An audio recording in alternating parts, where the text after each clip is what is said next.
right, we're rolling. Yet another edition of Riding Home, this time of the daylight. Just reaction from the national championship. I'm sure the shampoo buzz is still out there for y'all. Yeah, I mean, I hope I'm not repeating myself from last night, but you don't see beatdowns like that in championship games. It doesn't happen very often. There's a couple games that were really, really decisive, but that was the biggest bowl win of all time. Yeah. In the national championship, they were not playing the same sport. It felt like. TCU and Georgia were not. It looked like LSU Purdue from earlier this Dude, bowl season. It was worse. Disaster. It was worse. It's hard to. I think ESPN had that there have been over 1,500 bowl games in history, Dylan, and this was the most lopsided one. And you're talking about a national championship. We came into. I don't have the book cover with me, but we came into the weekend saying, all right, if something epic happens in this TCU game, maybe I'll change the cover of Double Dogs. Dude, it just never. It wasn't about any singular play. No. I don't think fans will remember. They really won't one think about that specific game play. at all. They Nope. might remember a special moment from it, but not really. It was more about just the moment itself.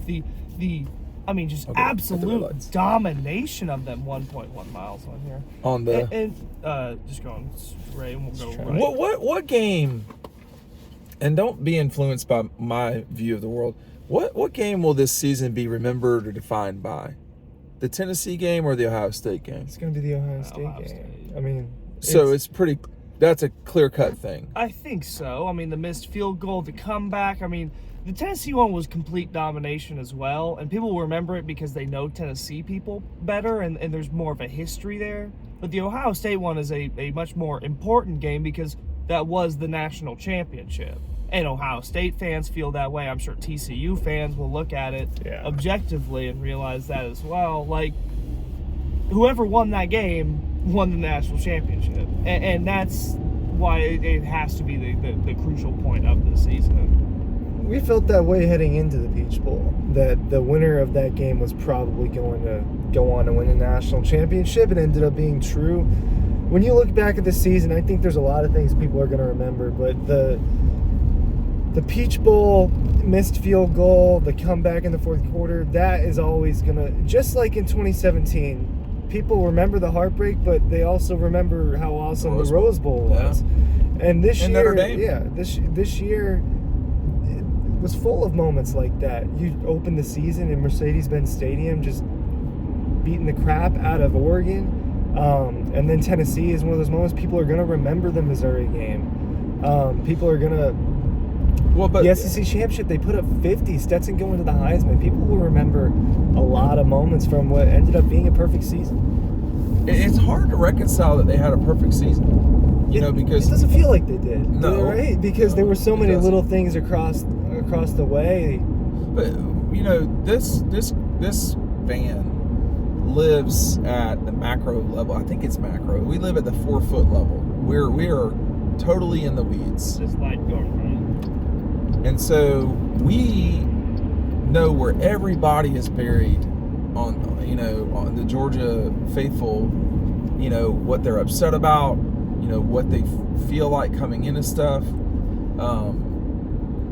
But they were perfect. I mean, there's only been 2 other teams in the history of the world that have gone 15-0 and won the national championship in college football, and that's Georgia, LSU, and Clemson. And that's it.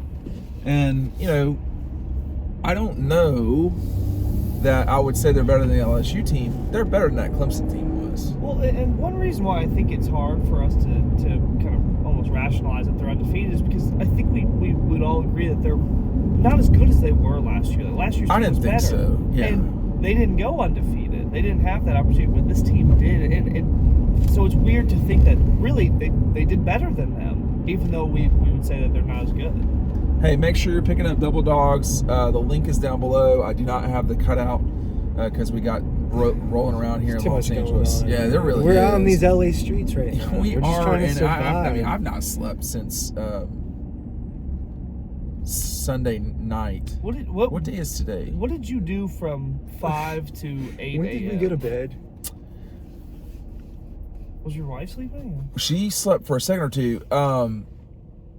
So I had all the bags and all the photo stuff, and like, you know, talking about obviously promoting Double Dogs. That stuff doesn't. It's just like fairies don't come and do this. Like, it's not like some magical pixie dust. I mean, we have to put everything together. We have to make sure that all of the video. I put video up of Kirby and Stetson, and you know, and I got to the point where it was, I think, 5:30 or 4:30 maybe, and I had to take her to the airport at 6:30. So I was like, well, what's the point of doing that? He said, fuck it, we're dog posting. Well, we wouldn't normally say that word, but yes.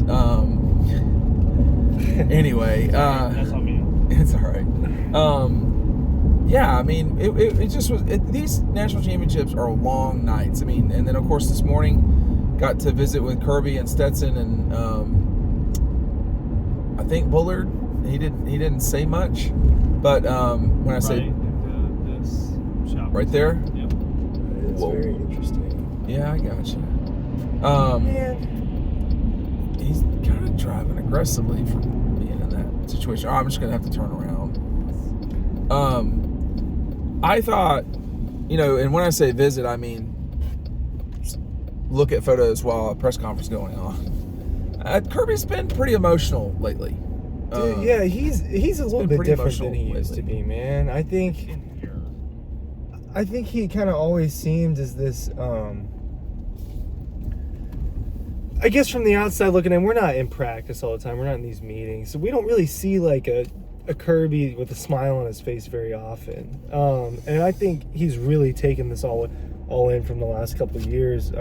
I think I just have to say, and I mean, I understand that his job is different than my job, but I do think that his,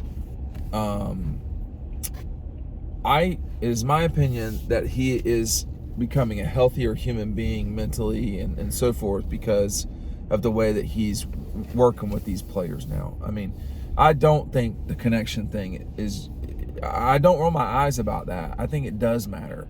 And I think that that's not always going to be there. And I think that, you know, I'm glad for Kirby that that is something that the team believes in. And it is something that, you know, they had to have that against Ohio State. They got it, but they had to have that against Ohio State. And it was just, it really, those kids do love one another. They really do. I think that Monday night for them was just a blast. Oh, the way that clearly. last year wasn't. You know, Dylan and I talk about this. Last year was more of a relief. Like, there was this monkey off your back and all that. And this year was just Triumph. it was domination is Total. what it was. And they just went Total out there and they had fun all on the sidelines and on the field. They're smiling. And they just went out there and did their thing and dominated. They got back to talking today about how difficult practices are. Like in the Dude, that's spring been such a big and the fall. conversation. And how Jalen Carter never wanted to lose to, I think it was Cedric Van Pran in running competitions. And it got to the point before the Ohio State game where Kirby basically told him, he was like, hey, look, no, we're shutting it down. Like, y'all are going too hard right now. He said they were essentially being too competitive with one another because they, you know, one didn't want to lose a running, I believe it was a running competition with the other. So it was, I think it was, You think it was Jalen and Cedric? well, it was offense, defense, and they had kind of talked Kirby into saying, hey, let us do this as a competition. If one team does this and they got to run and all this stuff. And so, like, I mean, they might have just been like, he said they were going too hard. Basically, he said, I had to shut it down. And these were, like, after the season, he gives insight like that. He doesn't lie. He's Doesn't withholding tell a us- lot of yeah, truths. Yeah. He's withholding a lot of truths Yeah. throughout the year. But I this team was special in a different way than last year's team. This year's team, I don't know that they were guttier. They were better. They had a better offense. a way better offense. And this is another video, I guess, one I'm about to bring up, but I'm not one of these people who gets all fired up about ESPN. There's some people who do that because of politics. Some people do that because they don't like, ESPN for whatever reason. But like for me, it's, they are the standard bearer. They get the most viewership, and it is quite disingenuous. Disingenuous might be the wrong word. Every time we talk about Georgia, we don't have to talk about Alabama. And that's what's going on? What did you say? Well, I think that at the end of the day, it is entertainment. They want to talk about the Cowboys, the Lakers, Alabama. I mean, there are brands. Or we could just be better media members and not talk about that. No, just whoever. Well, I agree. I get sick of it. Yeah, I think that we don't have to talk about LeBron every single and I like the Lakers personally.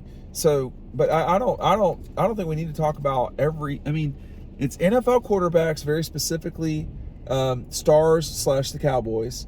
It's the Lakers a lot, but in college football, there's a lot of Alabama, and it's like, hey, listen, everybody in this car believes this too. Alabama is a great program, but they've not won the last 2 national championships. It's been Georgia. I mean, is the media going to start shifting eventually to where it's always going to be comparing things to Georgia? It has started. It has started where, Pat McAfee, love him or hate him or get annoyed by him or whatever, he's grown on me a little bit on game day.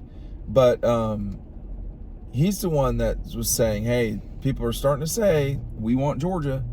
I don't know how much of that is true, but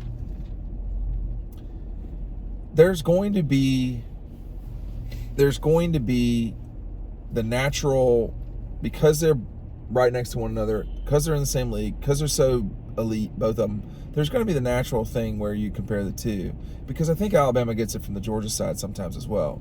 I'm just saying, let's celebrate what Georgia's done rather than immediately talk about how the receivers from Alabama got hurt in 21 and how Harrison got hurt in 20. Go ahead. You want to say something about it? The guy got hurt.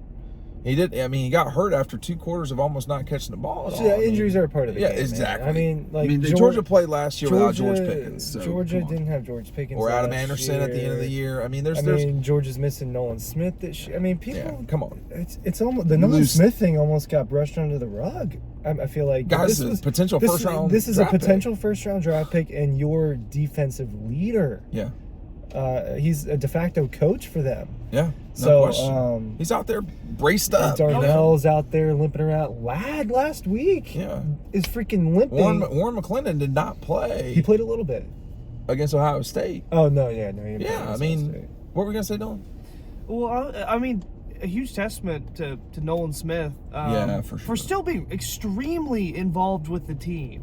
He was hurt and had been hurt for a while. He loves the DAWGS. Well, Kirby talked about that today. He said, hey, Nolan, because Nolan was thinking about just going and training, and Kirby said, I'm paraphrasing here. I might actually get this a little bit wrong, but he basically said, you're going to regret that the rest of your life. If you leave now and go train, you will regret that the rest of your life, because, once you go to the NFL, it's a job. It's not the same as college. And I can assure you, nothing that I've done in the professional world has been even close to college. So these are the good old days for them. No doubt. And for Georgia folks. I was watching Kirby after on the stage embracing Nolan, and he was pointing to him, and he was like, you can only tell so much of what he's saying, but he's like, I'm sorry you couldn't play, but you meant so much to this team, was the gist that I picked up from that conversation, and he did. And a Savannah guy, we watched the poor Savannah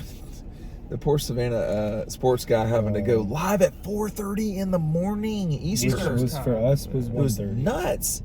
And Savannah native for Nolan, a guy who loved the DAWGS, loved Georgia. And the last thing I'll say is Kirby wants what he's trying to do now. Nick didn't go to Alabama, right? And he's Nick didn't go there. Dowd didn't go to Clemson. He went to Alabama. I don't know who else we can compare. Ryan Day. All these folks. Kirby went to Georgia. He understands Athens and what it's like to be, you know, that scene, how special the university can be and is. And he said, I want these kids to get back from Georgia what I got out of it. He got his whole life out of it. Exactly. All right, thanks for watching. We'll see you on the website.